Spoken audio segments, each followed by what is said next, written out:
এটা বলতে গেলে আসলে আমি নিজেকে ধরে রাখতে পারি না। ইসলামের ইতিহাসের সবচাইতে মর্মান্তিক যুদ্ধ হচ্ছে মুতার যুদ্ধ, সবচেয়ে মর্মান্তিক। বদর, উহুদ, খন্দক, খায়বার যত যুদ্ধ আছে এগুলো যুদ্ধ অনেক বড় মাপের। মুতার যুদ্ধের প্রেক্ষাপট এবং সিচুয়েশনটা সম্পূর্ণ ডিফারেন্ট। এখানে আপনাদেরকে আমি 3 জন শ্রেষ্ঠ বীরের মহাকাব্য শোনাচ্ছি। কয়জন? 3 জন শ্রেষ্ঠ বীর পুরুষের মহাকাব্য। নবী সাল্লাল্লাহু আলাইহি ওয়াসাল্লাম একজন সাহাবীকে পাঠালেন, তার নাম হচ্ছে হারিস বিন উবাইদা। কি নাম বলেন? হারিস বিন উবাইদা, তুমি এই চিঠিটা নিয়ে যাও। এটা তো মদিনা রাষ্ট্র কায়েম হওয়ার পরের কথা, একদম নবম হিজরতের 8ম বছরের দিকের কথা আর কি। তখন ততদিন হুদাইবিয়ার সন্ধিও হয়ে গেছে এবং কাজা উমরাও আদায় হয়ে গেছে এবং খায়বার যুদ্ধ জয় হয়ে গেছে। খায়বারের পরের কথা এটা আর কি, যে হারিস বিন উবাইদা তুমি এই চিঠিটা নিয়ে যাও, ওই রোমকদের কাছে যাবে। তখন তো সুপার পাওয়ার 2টা, রোমানরা এবং পার্সিয়ানরা। তো এখনকার ওই যে এই কন্টিনেন্টের ন্যাটো আর ওই কন্টিনেন্টের চায়না রাশিয়ার মতো, যেটা পারতেছে। তো সে গেল ওখানে। সুরাহবিল আল গাসসানি একজন শাসক ছিলেন ওইখানকার সিরিয়ার। তো সে ওই চিঠিটা দেখে বলতেছে যে আচ্ছা ঠিক আছে, বসো, দেখি কি করা যায়। চিঠিতে লিখে আছে ইসলাম কবুল করেন, আল্লাহ পাক শান্তি বর্ষণ করবেন, তাসলিম তাসলিম। যে নবী সাল্লাল্লাহু আলাইহি ওয়াসাল্লাম চিঠি আছে না একটা রাষ্ট্রপ্রধানদের কাছে, সে চিঠি পড়ে উদ্ধত আচরণ। আমি এখানকার আমির, আমাকে ওই মক্কার মেষপালকরা চিঠি পাঠায়? কে চিঠি নিয়ে আসছে? যে হারিস বিন উবাইদা। আচ্ছা ওকে বসাও। হারিস বিন উবাইদা রাদিয়াল্লাহু আনহুকে, রাষ্ট্রদূত কিন্তু তিনি, রাষ্ট্রদূতকে তারা নির্মমভাবে হত্যা করল। কথা বুঝতে পারছেন? এবার নবী সাল্লাল্লাহু আলাইহি ওয়াসাল্লামের কাছে খবর যখন আসছে রাষ্ট্রদূতকে হত্যা করেছে, আমার সাহাবীকে। কয়জন সাহাবীকে হত্যা করেছে? 10 জন, 20 জন, 100 জন না একজন সাহাবীকে হত্যা করার প্রতিশোধ নেওয়ার জন্য নবী সাল্লাল্লাহু আলাইহি ওয়াসাল্লাম 3000 বাহিনীর একটা জিহাদি কাফেলা তৈরি করলেন। 3000 বাহিনী কাফেলায় তিনি নিজে নেতৃত্ব না দিয়ে বললেন যে এই কাফেলার নেতৃত্ব দিবে আমার প্রিয় ভাজন, তাকে তার পালক পুত্র বলা হতো এক সময়, যায়েদ ইবনে হারেসা রাদিয়াল্লাহু। কোন যায়েদ? তায়েফের সফরের সঙ্গী, তায়েফের সফরের একজন সাহাবী তার সাথে ছিলেন, তার নাম যায়েদ ইবনে হারেসা। যখন তায়েফবাসী নবীজিকে মারছিলেন, যায়েদ ইবনে হারেসা রাদিয়াল্লাহু আনহু তার বুক দিয়ে নবীকে জড়ায় ধরেছিলেন যে আমার গায়ে আঘাত লাগুক, তার গায়ে না লাগুক। এই সাহাবী যায়েদ ইবনে হারেসা রাদিয়াল্লাহু, তাকে পতাকা দিয়ে বললেন এই মুতার যুদ্ধের আমির হচ্ছে যায়েদ ইবনে হারেসা। যদি যায়েদ ইবনে হারেসা শহীদ হয় তাহলে পতাকা বহন করবে জাফর ইবনে আবি তালেব, আমার চাচাতো ভাই। কোন জাফর? যিনি আবিসিনিয়ায় গিয়েছিলেন মুসলিমদেরকে নিয়ে হিজরত করতে, মনে আছে?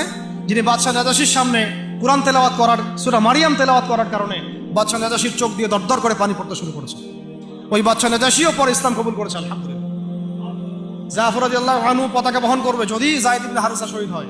এরপরে যদি জাফরও শহীদ হয়, পতাকা বহন করবে আমার আরেক প্রিয় ভাজন সাহাবী আব্দুল্লাহ বিন রাওয়াহা রাদিয়াল্লাহু আনহু। আব্দুল্লাহ বিন রাওয়াহা রাদিয়াল্লাহু, যাকে যে কোনো মুহূর্তে যদি বলতেন ইসলাম নিয়ে একটা শের বলেন, একটা কবিতা বলেন, ইনস্ট্যান্ট তিনি শের বলে ফেলতে পারতেন। এত সুন্দর, এত উন্নত কাব্য প্রতিভা ছিল তার মধ্যে। এই নষ্ট সংস্কৃতি না, তাদের সংস্কৃতি ছিল একেবারে খাঁটি তাওহীদের সংস্কৃতি। এমনকি কাবা তাওয়াফ করছেন যিনি, তখন কাবা তাওয়াফ করছেন বিদায় কাজা উমরা আদায় করার সময় নবীর সামনে সামনে তিনি ঘুরছেন এবং আবৃত্তি করছিলেন একটা কবিতা কাফেরদেরকে আঘাত করার জন্য। এই কাফেররা দেখো, তোমরা যাকে বের করে দিয়েছিলে তিনি আজকে সসম্মানে এখানে ঘুরতেছেন। ওমর রাদিয়াল্লাহু আনহু বলছিলেন যে কাবা তাওয়াফ করার সময় তুমি এগুলো বলছো? নবীজি বলেন ওকে ছেড়ে দাও, সে এমন বাক্য তিলাওয়াত করতেছে, এমন বাক্য সে চয়ন করেছে যেগুলো কাফেরের অন্তরে বর্ষার চাইতেও বেশি বিদ্ধ হচ্ছে, তাকে বলতে দাও। এই হলো আব্দুল্লাহ বিন রাওয়াহা রাদিয়াল্লাহু আনহু, নবীজির অত্যন্ত প্রিয় ভাজন সাহাবী। আব্দুল্লাহ বিন রাওয়াহা যদি শহীদ হয় তাহলে তোমরা তোমাদের মধ্য থেকে একজনকে আমির নিযুক্ত করে নিও। সাহাবীরা বুঝে ফেললেন এই সফরে আমরা 3 জনই শহীদ হতে যাচ্ছি, কারণ একটা সফরে কখনো 3 জন আমিরের প্রয়োজন হয় না, হয় না। এবার তারা গেলেন, তারা কখনো আশাও করেন নাই ওখানে যা দেখবেন। ওখানে গিয়ে দেখলেন যে 1 লক্ষ রোমান সৈন্য সামনে এসে দাঁড়িয়েছে। কত লক্ষ? এবং একেবারে ফুল প্রশিক্ষিত, একদম ফুল আর্মড ফোর্সড। আর এর সাথে তাদের সাহায্যকারী দলেও আছে আরো 1 লক্ষ সৈন্য। মোট কয় লক্ষ? এদিকে কতজন? যুদ্ধ হওয়া সম্ভব? আসলে কি সম্ভব? সম্ভব না। এই যুদ্ধ কিন্তু সম্ভব না। আমরা তো আগে সংখ্যাগরিষ্ঠ হওয়ার কথা চিন্তা করি। কোন যুদ্ধে ইসলাম সংখ্যাগরিষ্ঠতা দিয়ে জিতে নাই। ইসলাম জিতেছে ইমানের বদৌলতে, শুধু ইমানের বদৌলতে। আমরা সংখ্যা দিয়ে কখনো বিজয় লাভ করতে পারি নাই। এখন এবার সাহাবীরা মাশওয়ারা করতেছেন রাত্রেবেলা, আমরা কি করব? কালকে যুদ্ধ করব, নাকি মদিনায় ফিরে যাব, নাকি রাসূলকে খবর পাঠাবো, নাকি কোনো বিকল্প ফোর্স নিয়ে আসার ব্যবস্থা করব, কি করব? তখন সাহাবী ওই যে বললো আব্দুল্লাহ বিন রাওয়াহা রাদিয়াল্লাহু আনহু দাঁড়ালেন। তরুণ সাহাবী, আপনাদেরকে বলছি, তরুণ সাহাবী দাঁড়িয়ে বলছেন যে, হে আমার ভাইয়েরা, আমরা এখানে কি জন্য এসেছি? হয় আমরা এই যুদ্ধ করব, শহীদ হব, না হলে আমরা গাজী হব।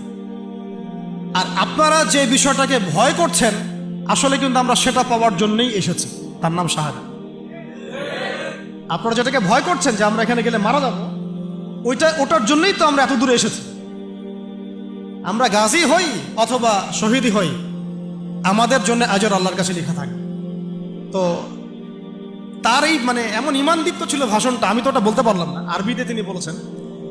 এতে মানে উৎফুল্ল হয়ে বা ইন্সপায়ার্ড হয়ে সাহাবীরা আর দ্বিতীয়বার ভাবলেন না, ঠিক আছে কালকে যুদ্ধ হবে। এবার পরের দিন যুদ্ধ শুরু হল। এটা কি সম্ভব যুদ্ধ? প্রথমে যায়েদ ইবনে হারেসা রাদিয়াল্লাহু আনহু পতাকা নিয়ে ঘোড়া ছুটা আগায় যাচ্ছেন, এবং একটা আঘাতও পিছন থেকে করার সাহস হচ্ছে না তাদের, সব আঘাত তারা সামন থেকে করছেন। এক পর্যায়ে যায়েদ রাদিয়াল্লাহু আনহুর এই মানে গায়ের মধ্যে তারা বর্ষা নিক্ষেপ করে। বর্ষা তো আগেকার বড় বড় বল্লম বর্ষা ছিল, এবং একটা বর্ষা তার গায়ে যখন লাগে তিনি পড়ে যান, এবং এই অবস্থা আস্তে আস্তে তার শাহাদাত হয়। পতাকা পড়তে দেন নাই, পতাকা নিয়ে নিয়েছেন জাফর ইবনে আবি তালিব রাদিয়াল্লাহু আনহু হাতে, এবং জাফর রাদিয়াল্লাহু আনহু যুদ্ধ করতে থাকেন, এত বীর বিক্রমে যুদ্ধ করতে থাকেন যে এক পর্যায়ে তিনি তার নিজের কালো এবং লাল ডোরাকাটা ঘোড়া ছিল, সেই ঘোড়ার পা নিজেই কেটে ফেলেন, যে আমার যেন পালিয়ে যাওয়ার মন না উঠে, তারা যেন আমার ঘোড়া ইউজ করতে না পারে। সাহাবীরা বলছেন তার শাহাদাতের পরে তার বডির মধ্যে আমরা এরকম 50টা থেকে 60টা এরকম আঘাতের দাগ দেখেছি। একটাও দেহের পিছনে ছিল না, সব সামনে ছিল। যুদ্ধ করতে করতে এক পর্যায়ে তার ডান হাতটা কেটে পড়ে যায়। এরপরে তিনি বাম হাতে পতাকা উঠায় নেন, কাফেররা বাম হাতটাও কেটে ফেলে। এরপরে তিনি বুকের সাথে পতাকাটাকে এইভাবে জড়িয়ে রাখেন, বুকের সাথে পতাকাটাকে এইভাবে জড়িয়ে রাখেন, পতাকা পড়তে দেন নাই। একজন রোমান সৈন্য তাকে আঘাত করে এবং তার দেহটা দ্বিখণ্ডিত হল।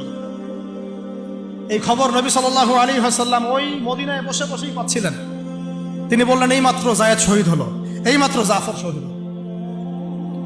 একটু তিনি কান্নার ভাব চলে আসলো। একটু পরে নবীজি হেসে দিলেন। সাহাবীরা বলছেন, আপনি হাসছেন কেন? তিনি বলছেন যে জাফর এর ডান হাত প্রথমে কেটে গেছে, তারপর বাম হাত কেটে গেছে। আল্লাহ রাব্বুল আলামিন তাকে এই দুইটা কাটা হাতের বিনিময়ে জান্নাতে দুইটা বড় বড় পাখা দিয়েছে। এইটা দিয়ে তিনি জান্নাতে ঘুরে বেড়াচ্ছেন আর ফল খাচ্ছেন। তার নাম হয়ে গেল জাফর আত-তাইয়ার, জাফর আত-তাইয়ার, পাখাওয়ালা। এরপরে পতাকা হাতে নিলেন সেই আব্দুল্লাহ বিন রাওয়াহা রাদিয়াল্লাহু আনহু। তিনিও তো বীর বিক্রমে যুদ্ধ করতে লাগলেন। এক পর্যায়ে তিনি একটু কান্না করেছিলেন। সাহাবীরা বলছেন, আপনি কি ভয় কান্না করতেছেন?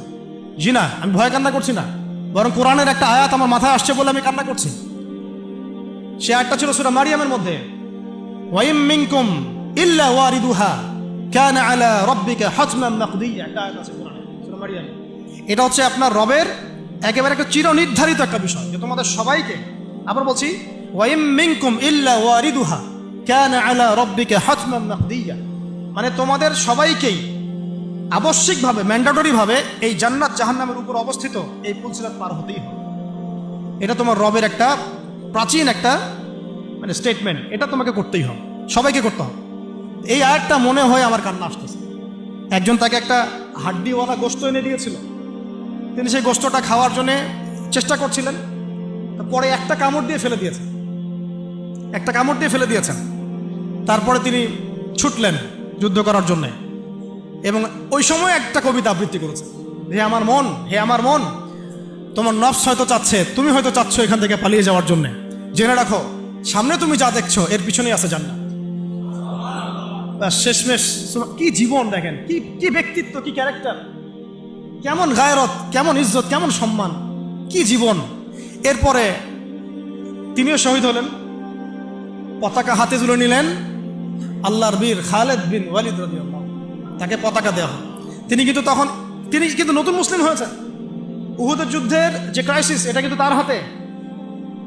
কাজা ওমরা আদায় করতে গিয়ে নবীজি চিঠি লিখে দিয়েছেন, ছোট্ট করে একজনের দ্বারা লিখিয়েছেন যে খালিদকে চিঠিটা পৌঁছে দিও। ওখানে লেখা আছে, খালিদ তুমি যদি কাফেরদের পক্ষ অবলম্বন না করে মুসলিমদের পক্ষ নিতা কতই না ভালো। ঠিক আছে, একটা লেখা একটা চিঠি খালিদ রাদিয়াল্লাহু আনহু একবারে কলিজাটা কাঁপায় ফেলছে।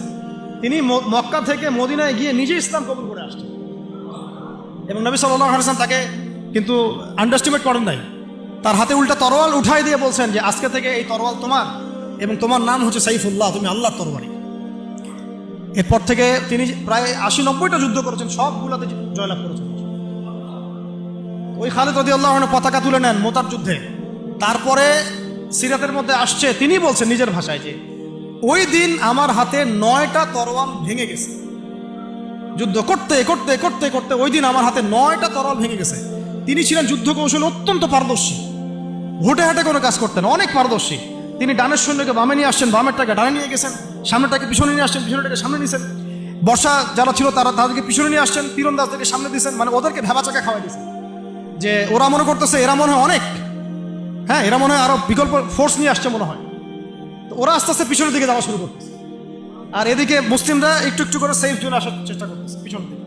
ওরা ভাবতেছে পিছনে সামনে যদি আগাই হয়তো পিছন থেকে ওরা আরো সৈন্য নিয়ে আসছে, আমাদেরকে আক্রমণ করবে। এই আল্লাহ পাক ভয় চাপাই দিলেন, এরা পালায় চলে গেল। 3000 সৈন্য নিয়ে 2 লক্ষ সৈন্যকে পরাজিত করা হয়েছে। খালিদ রাদিয়াল্লাহু আনহু বললেন আমার হাতে সেই দিন 9টা তরোয়াল ভেঙেছে, আর শেষমেশ ছোট্ট একটা ইয়েমেনি চাকু দিয়ে আমি যুদ্ধ করেছি। তাহলে চিন্তা করেন কত কাফের মারা গেছে। আর মুসলিমদের মধ্যে মাত্র 12 জন সাহাবী শহীদ হয়েছে। মাত্র 12 জনকে তারা মারতে পারছে, বাকিদেরকে মারতে পারবে। এইগুলো হচ্ছে মহাকাব্য, জাজল্যমান মহাকাব্য, যেগুলো আমাদের এই প্রজন্মকে জানানো উচিত এবং আপনাদের মাথায় থাকা উচিত। প্রত্যেকটা সংগ্রাম, প্রত্যেকটা বিপ্লব, প্রত্যেকটা অভ্যুত্থানের পিছনে যেন থাকে আল্লাহর সন্তুষ্টি, আল্লাহর দিন কায়েমের চেষ্টা, আল্লাহর দিনের খেদমতের চেষ্টা এবং ইনসাফ প্রতিষ্ঠার চেষ্টা, এবং জালেমের বিরুদ্ধে আমাদের অবস্থান সবসময় শক্ত থাকবে ইনশাআল্লাহ।